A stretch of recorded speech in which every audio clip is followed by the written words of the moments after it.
Jeff made a good point about certain parts of the society that need some help from policy, potentially, school-age children, and I think rural is another area we should focus on.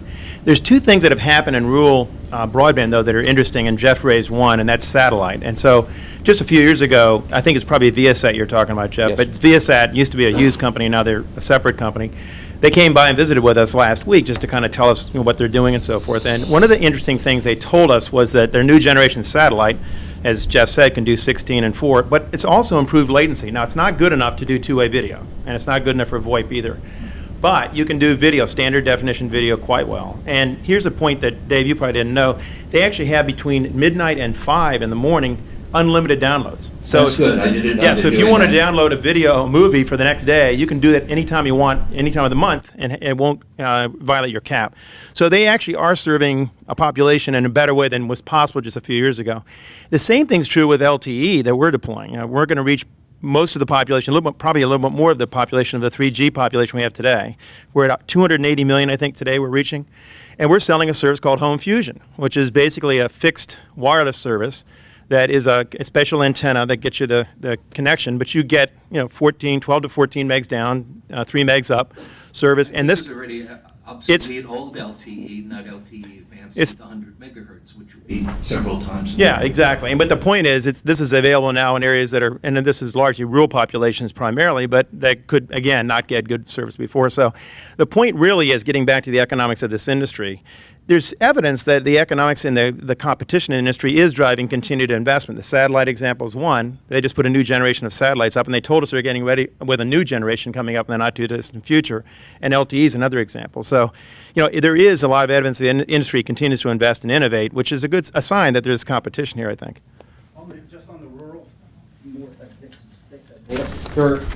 in our report, at least 2 years ago, there were 770 non-RBOC providers of fiber to the home, mostly in rural areas.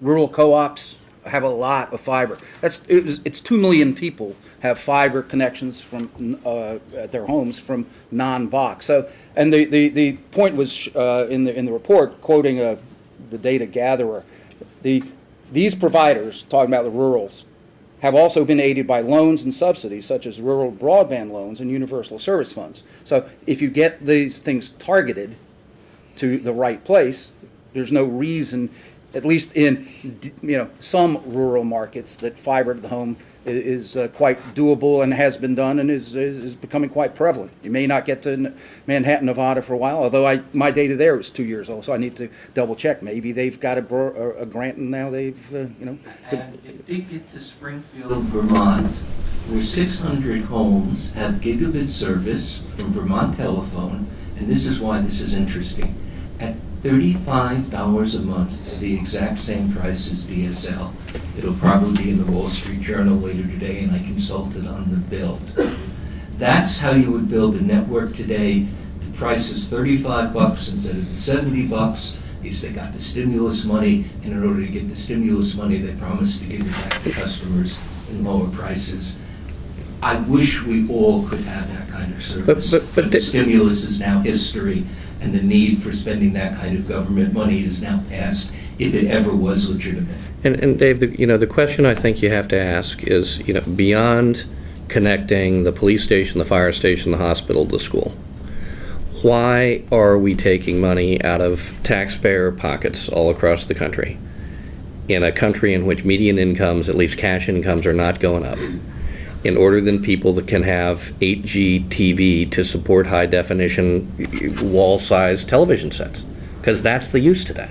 And why is it that we've singled out Springfield, Vermont? And the reason is that Pat Leahy's a senator, and he's a powerful senator, right? And so the bottom line is that for the same reason we subsidize Tesla and Fisker and Solyndra, we're subsidizing other boondoggles.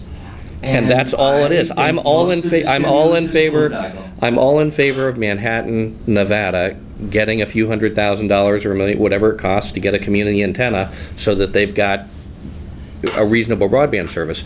But this is just a boondoggle. Jeff, we're not disagreeing. I was just called a radical right-winger down in Sydney, Australia, because I said it might be sensible not to put in gigabit fiber because it was too expensive. But it's worth coming back with the understanding of the technology. Right now, the technology has moved on. Just as your computer is cheaper and faster than it used to be, so are communications network. Any network built today should be designed for a gigabit, and most that are being built today are. Whether it's we're subsidizing for that, very reasonable people will differ. 70% of the people in Australia, by the latest poll, thinks it's worth spending the extra $1,000 or so a home. 30%, including the guy who's about to take over after the election in September, thinks it's not. Reasonable people disagree. I'm talking too much. Let's go to the audience.